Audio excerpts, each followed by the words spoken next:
Hello. Matthew 12, verse 36 reads, "Everyone will have to give an account on the day of judgment for every empty word they have spoken." James 3, verse 1 reads, "Not many of you should become teachers, my fellow believers, because you know that we who teach will be judged more strictly." That's a stern warning. But let's look at what it says in the King James. "My brethren, be not many masters, knowing that ye shall receive the greater condemnation." These are very sobering, but I find the King James wording more than stern. I find it scary. I consider myself particularly blessed to be in a position to speak to an audience on a weekly basis. I visit a recovery centre for men with drug addictions, and I work Bible-based programs to assist them. From time to time, I remind them that I consider this opportunity to be a privilege. Last year, I received a newsletter from a preacher who was a great influence on me. He described how he considered it a privilege to share his own faith in a church. Given that he's in ministry for 40-odd years, I would consider that his congregation are very privileged to have somebody of such experience speaking to them. Whenever we open our mouths to share our faith, we are being recorded. How much greater our responsibility when we have a pulpit.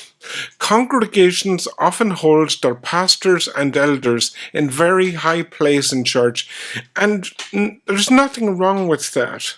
But there is a problem when doctrine preached from the pulpit is beyond question and the congregation dare not challenge it, even if it is wrong. Not long ago, I wrote to a church elder. It was a letter that I had postponed for some time because I didn't want the task of writing it. It was a strong letter, and I had to say some hard things. I told him that he and his associates were clinging to rituals and traditions while people in their church were sick.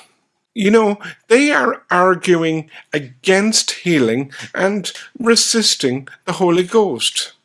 I pointed out that he and his fellow elders seemed to have lost sight of the privilege that they had in holding a pulpit. If I ever fail to see my own opportunities to share my faith as particular blessings from the Lord, if I fail, I will be in trouble. Joyce Meyer once said, "As many people as you can help, that's as many people as you can hurt." I might put my own words on that. As many as we can influence, that's as many people as we can keep in bondage. So we got to get it right. Many people are in religious bondage because of the erroneous teaching from the pulpit. That's why it's vital to watch your life and doctrine closely.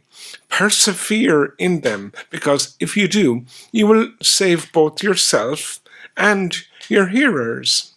Hebrews 10:31, and I'm going to conclude with this one. It says, "It is a fearful thing to fall into the hands of the living God."